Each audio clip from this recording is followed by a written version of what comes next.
Hello, it's Soulwind. We're back with some more horrific vision commentary. Today we're going to cover Stormwind and complete a full 5-chest run while wearing 3 faceless masks.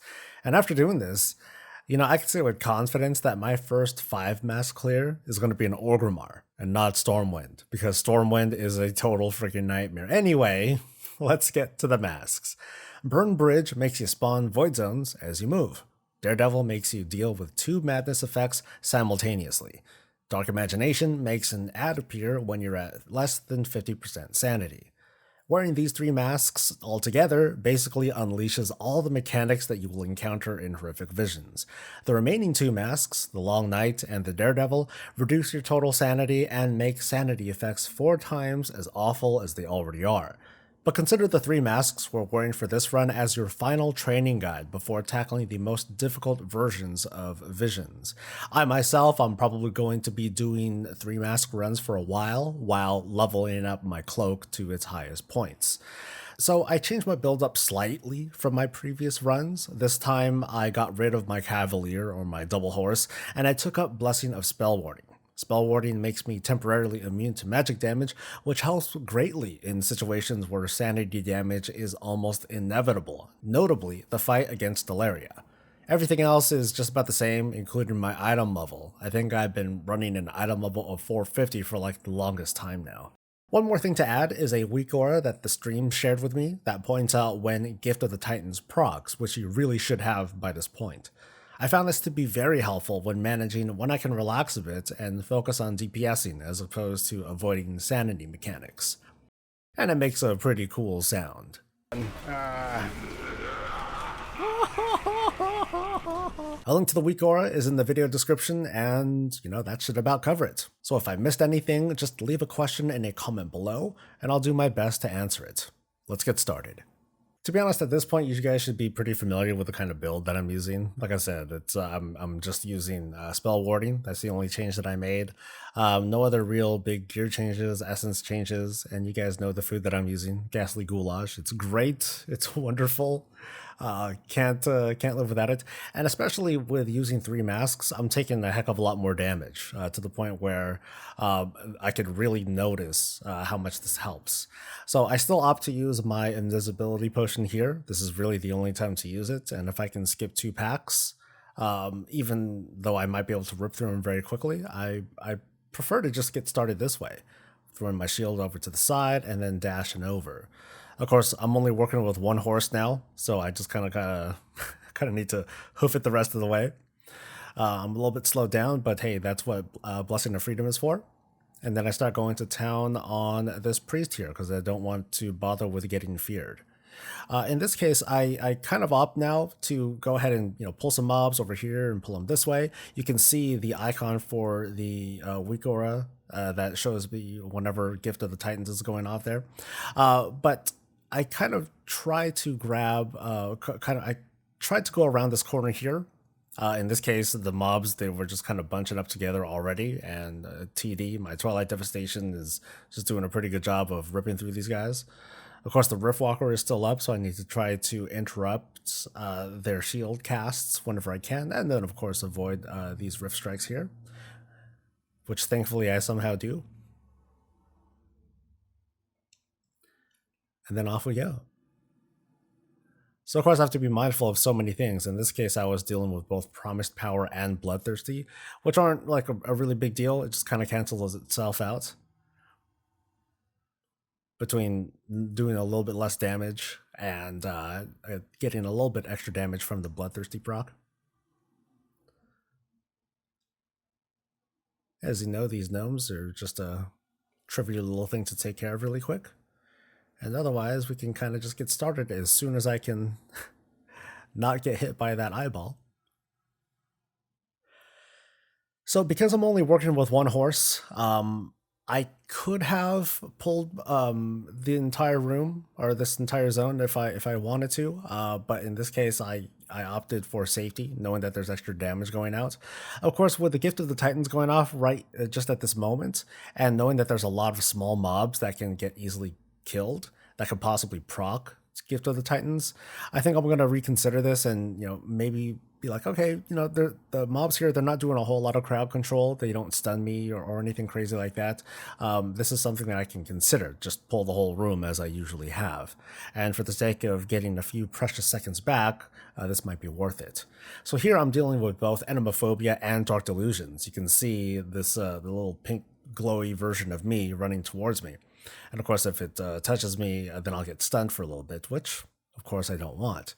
I also need to jump around a lot like a crazy person, but this combination isn't so bad. Dealing with these, with this particular combination is a lot less big of a deal than I thought it would be, at least in the corrupted zones. You'll see later how much of a pain in the butt this becomes in the lost zones. So I opt to go for the next set, the next 3 sets of packs. This will take care of the rest of the area. Putting most focus on the big guy here, which easily has the most HP out of all the other mobs here. Most of my focus is going to be on making sure that guy is taken care of, and hope that something like Twilight Devastation happens to proc. Or if any of these smaller mobs die, that I get a proc of Gift. But otherwise, I'm definitely able to feel these days just how much stronger these mobs are with having 3 masks on. I'm also trying to be a little bit better about getting treasures. I've seen a couple of comments about how much it hurts people as knowing that I'm totally bypassing these treasure chests. And especially with doing a run of this level, you get just a massive amount of mementos. I happen to have the extra life trait by this point, I think, or shortly afterwards. So I'm able to have a little bit more leeway. And spoiler alert, I do not happen to use my extra life or my cheat death here. So this guy is a little bit less of a pushover than he usually is. Of course, there are things for me to look out for. I need to jump every now and then, avoid that tether that's coming towards me, and then, of course, deal with the normal mechanics. But otherwise, nothing, of course, nothing changes. Nothing about the routine here is any different. I just need to, of course, avoid some of these obvious-looking mechanics. And here you go, my little friend happened to pop up. And something like this can be a bit of a nuisance. I mean, the mob itself doesn't do a whole lot, but sometimes it might obscure some of my vision, or otherwise just kind of throw me off. Otherwise, that's definitely one of the easier masks to deal with. So of course I proceed here and go for the eyeball. I notice that I'm always trying to kill things wherever I can to, in the hopes that I get a proc. Every second that Gift of the Titans is up means 0 sanity that's lost. And even if I'm not doing anything crazy, the possibility of getting that proc to go off is extremely helpful. So now I'm in Old Town, and now I have to deal with both Leaden Foot and Split Personality. As you know, Leaden Foot is the thing that slows you down after just a few seconds of moving. Split Personality are those images that you saw over there. And this can become incredibly frustrating incredibly quickly. So you can see it's about to pop. I need to get out of this elite's swirly thing. But of course, everything's starting to pop up now. I still have that guy I still have a guy following me. It just popped up since I still have less than half sanity.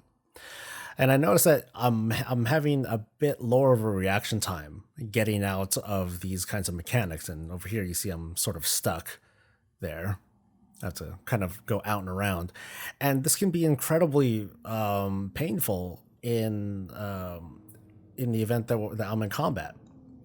So here I'm doing a big pull. And I'm going to say right now, I am able to successfully get this pull off, but I'm never going to do it again. This is the last time that I'll get this pull off, because in later attempts that I made, I actually died here because I got stunned so many times. Even though I used my divine shield and everything, even though I had my gift going off, like, I still died. So your best bet would be to do half of this area, and then take the other half, and then go for this big guy here.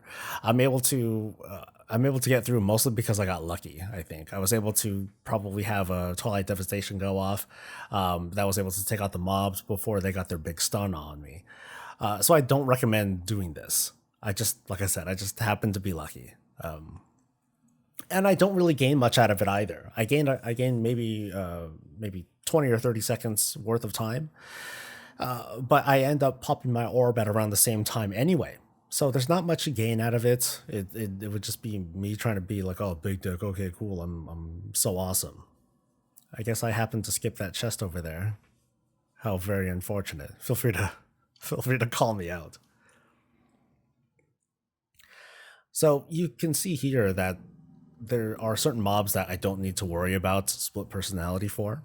I don't even really need to move at all. There's no swirlies, nothing to worry about. Just make sure that it interrupts that one mob that does the Touch of the Void, and that's pretty much it. It does get really frustrating though, not being able to move or otherwise accidentally getting into combat because this guy happened to pop up. But I am about ready to pop an orb.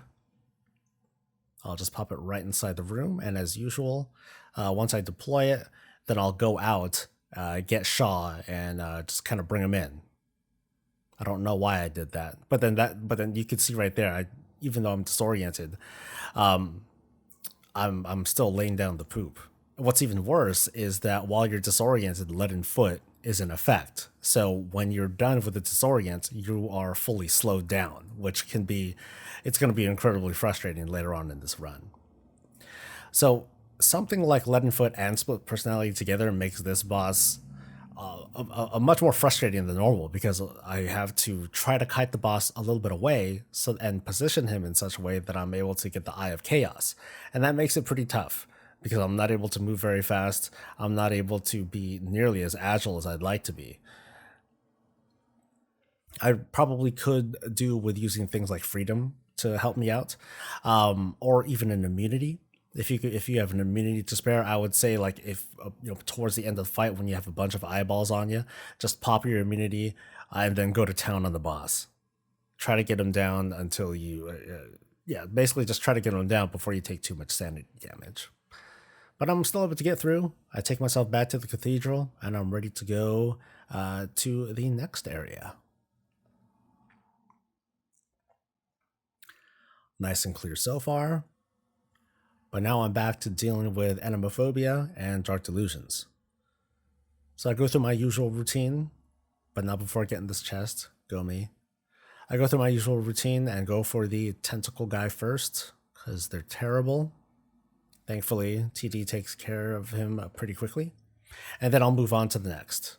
So, like I said, these particular areas, these corrupted areas, they're not a huge deal. At least this week. Maybe next week when I have hot feet, then I'm going to have much more to worry about. But part of the problem with this particular with this particular elite, is that with the extra HP, there are more chances for him to get a cast off, which reduce your sanity. So you do want to try and blow this guy up very quickly, because especially for classes that don't have multiple interrupts, like a paladin, it can be easy to take some extra sanity damage that you really don't want to.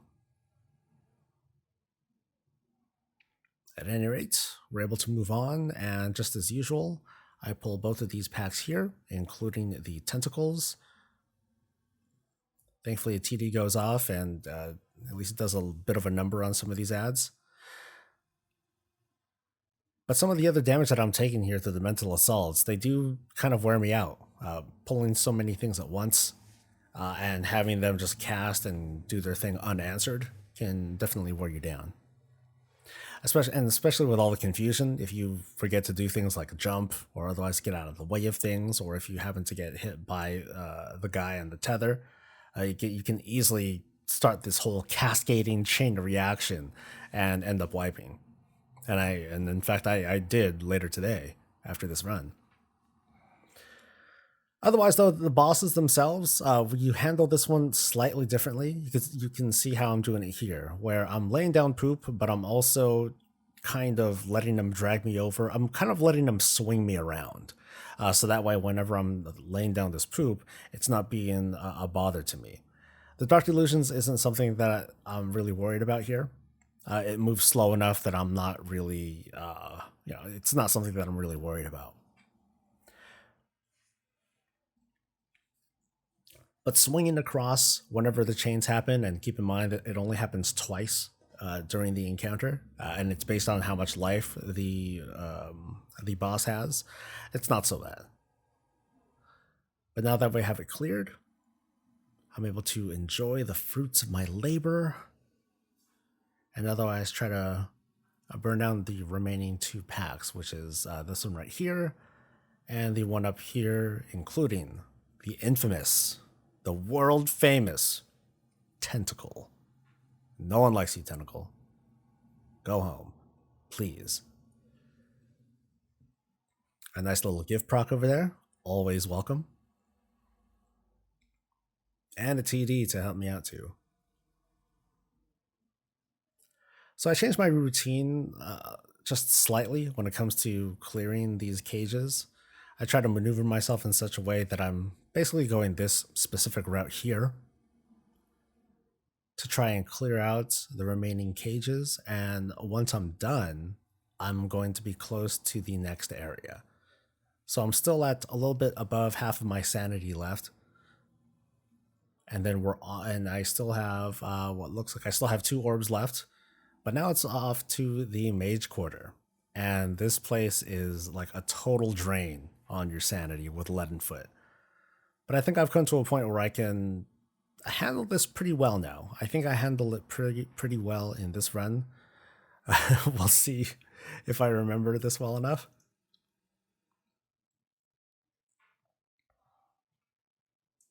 But again, we're now back to dealing with Leaden Foot and split personality, so I have to be very, very careful how I move.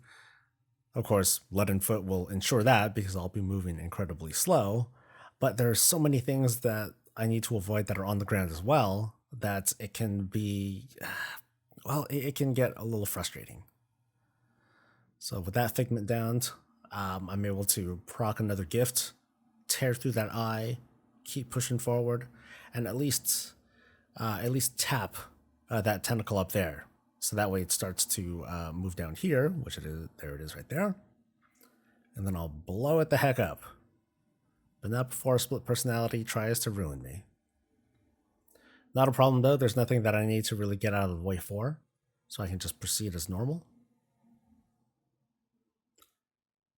And with that thing out of the way, I'm gonna do the next big pull.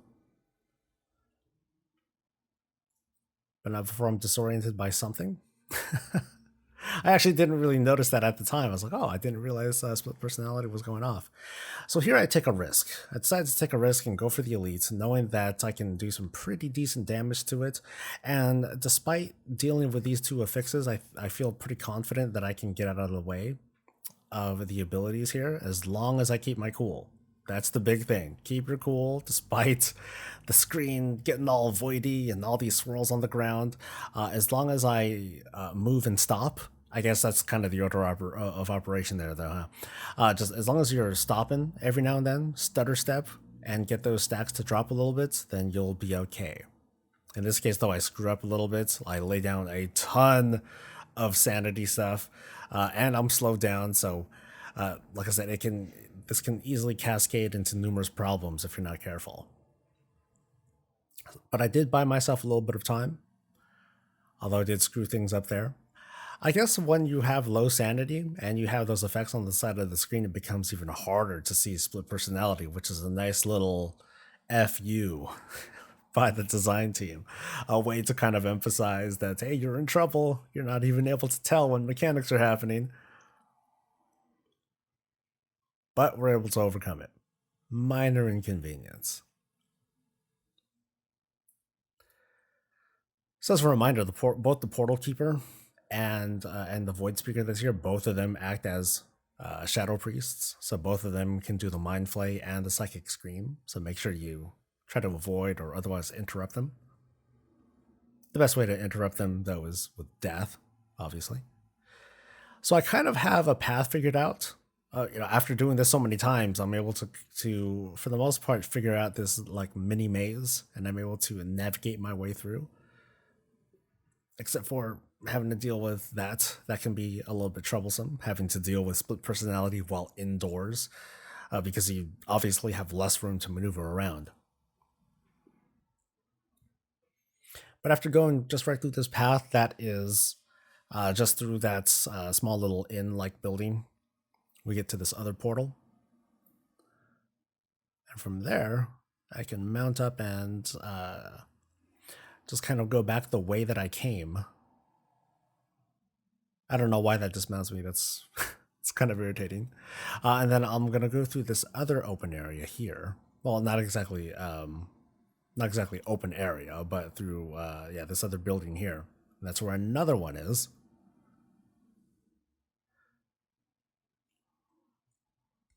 So I just got to make quick work of this. And by going this route, I'm able to avoid some of the tentacle ads because they're just such a pain in the butt to kill. The fact, with them disappearing and coming back, you have to wait for them to be targetable again. But I'm able to go around it and go to the second elite here, and otherwise just blow this one the heck up. So for this one, just as usual, you just want to make sure that you're moving carefully. In this case, I was not, and you can see I'm really paying the price with a couple of sanity hits there. I'm moving slow. I, for whatever reason, I don't use my Blessing of Freedom, and I really should have. But it's not a huge loss here. Now I'm being careful. Cool. But now we have everything down. So I just go back the way that I came. Go through that building, which does not dismount me for some reason. And I'm able to progress up to Umbric's house. Portal room, whatever you want to call it. But of course, Split Personality decides to try to screw me over. I'm able to kind of snake by, keep climbing. I have half my sanity here. So to be honest, I'm kind of taking a risk here by taking them on as is. But there's not too much of a choice. The time is of the essence, and I wanted to have as full of a sanity bar as I could versus Alaria. The really painful part about fighting this particular guy is that his abilities are based on life, and this sequence where you have to run and chase him happens 3 times over the course of the fight. So ideally, you want to have an answer to... you basically want to have an answer to the leaden foot and having to run all the way across the room 3 times. And not everyone has that. I mean, between potions and immunities and things like that, not everything is going to be available. So sometimes you just need to kind of stop and deal with it. In this case, though, I bubble. And in hindsight, this is kind of a mistake. This is something that I prefer to not do because I want to be able to save my Divine Shield for Alaria, because there's lots of sanity damage that you end up taking that is, for the most part, avoidable, but it's very hard to avoid because there's so many things that Alaria is doing. So in this case, my horse is back up and I'm able to use my Blessing of Freedom to get through this last time. I'm obviously cutting it close though, really, really close. But I make it. Spoiler alert. And Gift of the Titans pops, so I'm able to get myself another extra 20 or so seconds of 0 sanity loss. But this one was close. This one was really, really close. Yeah, there I am fanning myself. This was intense and a lot of fun. But I'm ready to lay down my final orb and then take on Alaria.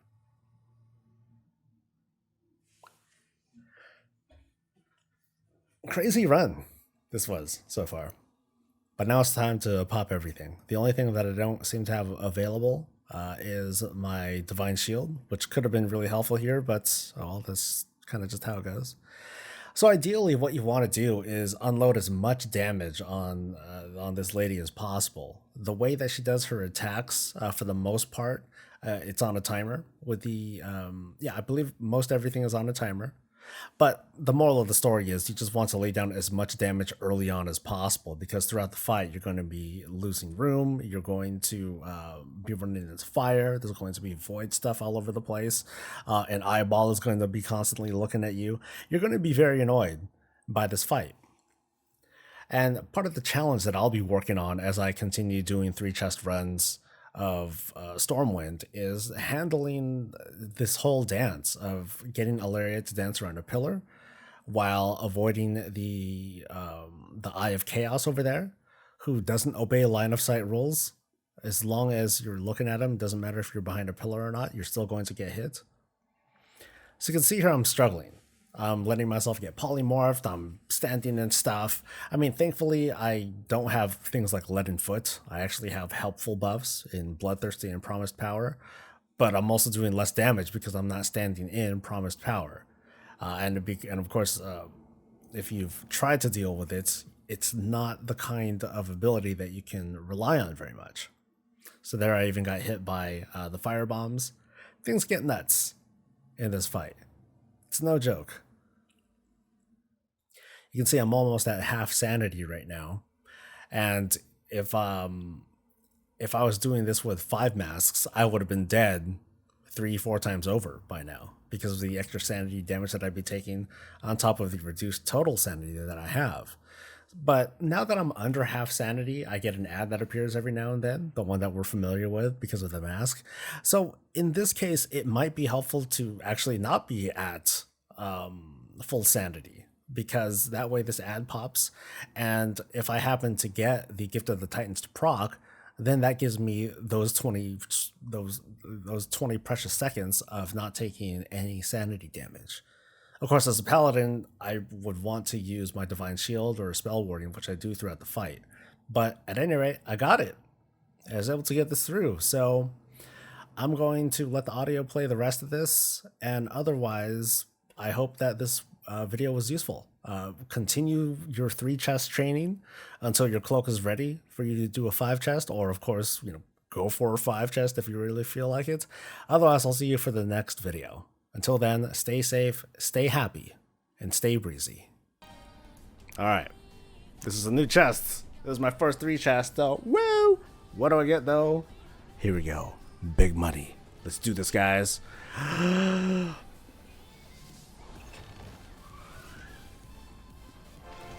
What did I get? I got Malignant Sabatons. Fucking 460, not anything.